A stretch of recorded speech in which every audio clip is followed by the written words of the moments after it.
O Matheus Henrique fala se eu tenho um método de estudo. Bom, eu tenho um método de estudo, não é nada complicado, é muito simples, inclusive. Não é bem um método, né? Método vem de metodorras, que é o caminho, né? Eu não sigo bem um caminho, um método, mas é muito mais uma estratégia. E eu faço o quê, né? Eu basicamente, É que assim, ó, antes mesmo da live eu tava estudando algo, e eu tava pensando da importância que é esse sobrevoo do conteúdo. Por exemplo, alguém que quer estudar filosofia e tá no começo, o que deve fazer, né? Eu vejo que é muito importante, não só filosofia, mas qualquer outro assunto, e quando eu entro em um determinado assunto novo, eu faço mais ou menos isso, eu tenho que fazer esse sobrevoo no tema, no percurso todo, no conteúdo todo. Mas quando tu sobrevoa o conteúdo todo, tu não aprofunda muito. Tu tá voando sobre o conteúdo. Isso significa que tu tá vendo o todo lá embaixo, mas tu não tá de fato vendo especificamente parte a parte, analisando parte a parte, estudando parte a parte. Mas se tu tem a visão do todo, depois fica mais fácil fazer o voo aprofundado nas partes. Então eu acho que em primeiro momento é importante ter um domínio assim vasto, amplo, daquilo que tu vai estudar. Por exemplo, filosofia. O que é ter um domínio vasto, amplo da filosofia? Eu penso que são duas coisas que são indispensáveis. A primeira é ter um domínio da história da filosofia, o que já exige bastante, né? O que já exige muito tempo. Mas, claro que tu não precisa estudar a fundo tudo. Então, eu acho que com um ano mais ou menos de estudo, tu consegue ter esse domínio de uma história da filosofia. A partir de um livro, de um volume, de 3 volumes ou mais, inclusive, né? A partir de materiais no YouTube, a partir de conteúdo que tu pode encontrar em formato de vídeo ou texto. Então, primeiro ponto assim do sobrevoo que eu vejo é justamente isso, ter um domínio da história do pensamento filosófico. Porque assim tu vai saber que o Platão está lá no período antigo e ele está em diálogo com o Sócrates, depois vem o Aristóteles, que está em diálogo com o Platão, etc. Então as coisas acabam fazendo mais sentido tendo essa visão mais histórica da filosofia.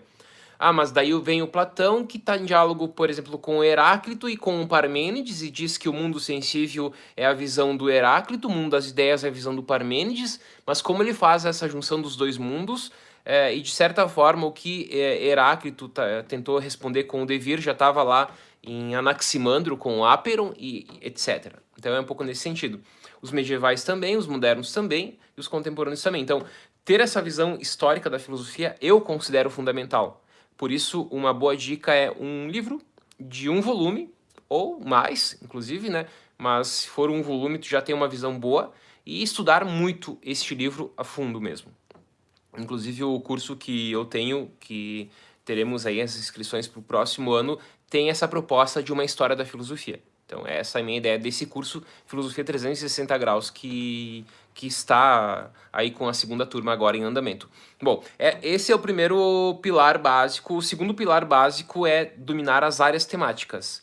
Por quê? Porque se tu tem uma visão geral sobre a ética, aí tu sabe que a ética ela possui 4 grandes partes: a ética descritiva, a normativa, a ética prática e a metaética. Então, se tu vai estudar um Kant da vida, tu sabe que o Kant está dialogando com a ética normativa, por exemplo. Agora, se tu cair lá no Bilsham e o Childress, que são autores da bioética, tu sabe que eles estão aqui na parte da ética aplicada, dentro da bioética, etc. Então, ter esse domínio das áreas temáticas como a ética, a epistemologia, a filosofia da ciência, filosofia da linguagem, metafísica, lógica, etc, etc, etc, acaba sendo importante também.